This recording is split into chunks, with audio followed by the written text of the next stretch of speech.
When humanity founded the colony of Eos, it was considered one of the greatest achievements in history.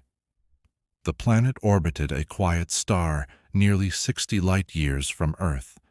It had breathable air, liquid water, rich soil, and a stable climate. For decades, scientists had searched for a world like this. Now they finally had one.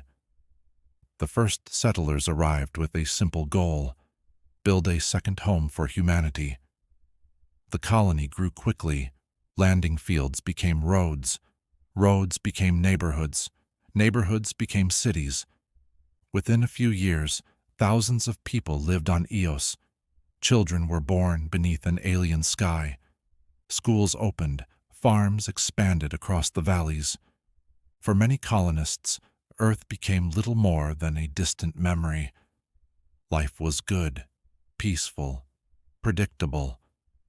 The nights were especially beautiful. Every evening, people gathered outside their homes to watch the moon rise above the horizon. It was larger than Earth's moon, bright enough to illuminate the landscape, visible from almost every part of the colony. No one paid much attention to it, at least not in the beginning, because nothing about the moon seemed unusual.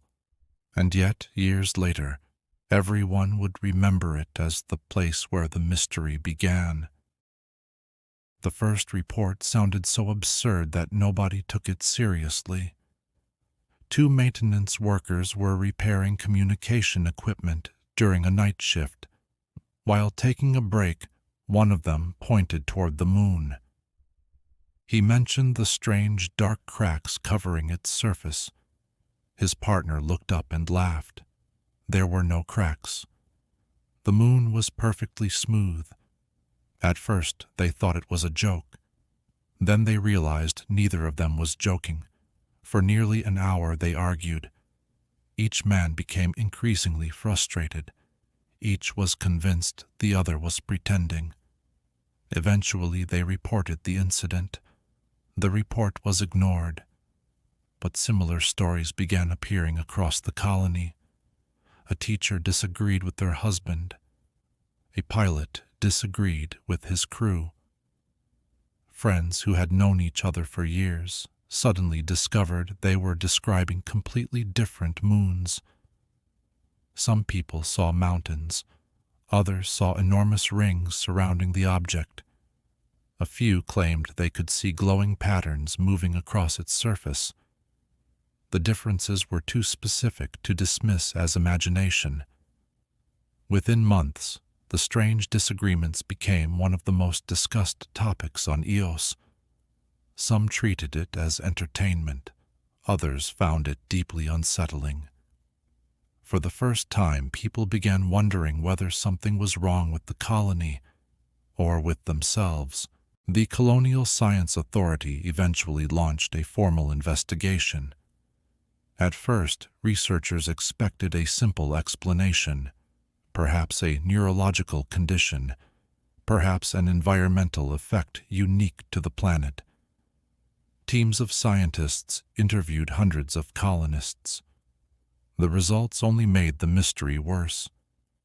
Every participant described the moon differently, yet every participant pointed to exactly the same location in the sky. Researchers created databases containing thousands of descriptions. Not a single one matched perfectly. The differences ranged from minor details to completely impossible structures. Some observers described a natural moon. Others described an object that looked artificial. A few reports were so bizarre that scientists initially excluded them from the study. Then identical descriptions started appearing from unrelated individuals, people who had never met, people living on opposite sides of the colony. The investigation expanded. Medical examinations revealed nothing unusual. Brain scans showed no abnormalities. Vision tests produced normal results. The colonists were healthy. The phenomenon was real, and nobody understood it. As the months passed, concern slowly replaced curiosity. Because the mystery was no longer a strange conversation topic, it had become a scientific impossibility. The breakthrough came from the colony's main observatory. Astronomers believed advanced equipment would finally reveal the truth. After all, instruments could not hallucinate. Instruments could not imagine things. Reality would remain reality. Or so they thought. The first observation session ended in confusion. A researcher observed the moon through a powerful telescope. He recorded what he saw. Moments later, another scientist used the exact same telescope, the exact same settings, the exact same coordinates. The image was different. At first, they blamed equipment failure. The telescope was dismantled and inspected. Nothing was wrong. The experiment was repeated dozens of times. The results never changed. Different observers produced different observations. Soon every telescope in the observatory was showing the same behavior. The instruments seemed to adapt themselves to whoever was looking through them. Some scientists became convinced the phenomenon was psychological. Others argued that psychology could not change physical instruments. Arguments divided the research teams. Months of investigation produced no answers, only questions. Late one evening, the observatory director made a statement that would spread throughout the colony. If the moon changes for every observer, he paused before continuing, then perhaps we are not observing the moon at all. The observatory's statement changed everything. If telescopes could not reveal the truth, perhaps cameras could. The experiment seemed simple. Photograph the moon, compare the images, find the real one. The first results arrived the next morning. Instead of solving the mystery, they made it worse. Every photograph matched the memory of the person who had taken it. A pilot photographed a moon surrounded by enormous luminous rings. The image showed the rings. A teacher photographed a smooth silver sphere. Her image showed a smooth silver sphere. A miner photographed a moon covered in vast dark fractures. His image showed the fractures. Researchers compared the files. The images were genuinely different. Not edited, not corrupted, not manipulated. Different. The colony became obsessed. People spent evenings comparing photographs. Entire exhibitions were created. Thousands of images covered public walls and research centers. Looking at them felt impossible. Every picture claimed to show the same object, yet no two moons appeared alike. As the collection grew, scientists noticed something disturbing. Certain shapes appeared repeatedly, not often, but often enough to attract attention. Strange towers, circular structures, geometric formations that seemed far too organized to be natural. The moon was different for everyone, yet some details refused to disappear. The most important discovery came from the colony's children. Unlike adults, they approached the phenomenon with curiosity instead of fear. Teachers asked students to draw the moon they saw every night. Hundreds of drawings were collected. Most were harmless. Some showed unusual landscapes. Others displayed impossible colors and shapes. But several drawings immediately caught the attention of researchers.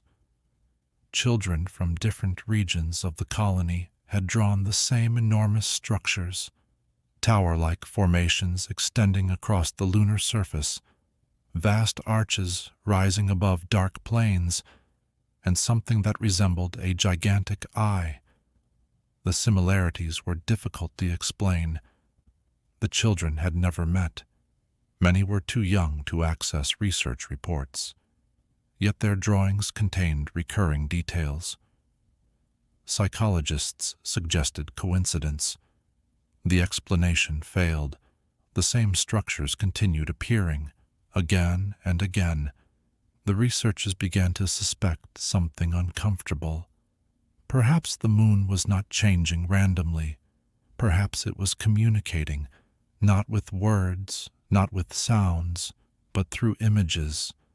And if that was true, then someone or something was choosing what each person saw. The breakthrough arrived almost by accident. A research team began comparing moon descriptions with personal histories. At first, the connection seemed weak. Then the pattern became impossible to ignore. The moon reflected the observer. People who feared isolation often saw vast empty landscapes. People haunted by grief described ruins and abandoned cities. Explorers frequently reported distant horizons and endless roads. The object in the sky appeared to change according to memories, emotions, fears, and desires. It was not simply being observed, it was observing back. Every person saw a different version because the moon was presenting a different version, tailored, personal, deliberate. The implications were terrifying. If the moon knew so much about the colonists, where was that knowledge coming from? How long had it been studying them? And what did it actually look like when nobody was watching? That final question haunted the entire colony, because no one could answer it. For the first time, humanity faced something that seemed to understand human beings better than they understood themselves. Months later, the colony completed a device capable of sharing visual perception. For the first time, one person could briefly see through another person's eyes. The experiment took place inside the observatory. The lead researcher volunteered. He connected himself to the system. Then he looked toward the moon. At first, the process worked exactly as expected. He viewed the moon through the eyes of a pilot, then a teacher, then a child, then an engineer. Each vision was completely different. Each moon was unique. Hours passed, observer after observer, perspective after perspective. The researcher began to understand something. No human being on Eos had ever seen the same sky, not once, not ever. The experiment was almost over when an anomaly appeared. One final visual source entered the system. Nobody recognized it. No participant was connected. No additional observer had been registered. The technicians assumed it was an error. The researcher decided to look anyway. The connection opened. The observatory became silent. The moon disappeared. The sky disappeared. The planet disappeared. For a brief moment he saw something vast, something impossibly distant, something ancient. Then he understood. For years the colonists believed they were observing the moon. They were wrong. The connection ended. The researcher never fully explained what he had seen. He simply stopped looking at the sky. Weeks later, he resigned from the observatory. Months later, he left the colony entirely. He never spoke publicly about the incident again. But every night, the people of Eos still looked up at the moon. And somewhere beyond their understanding, something looked back.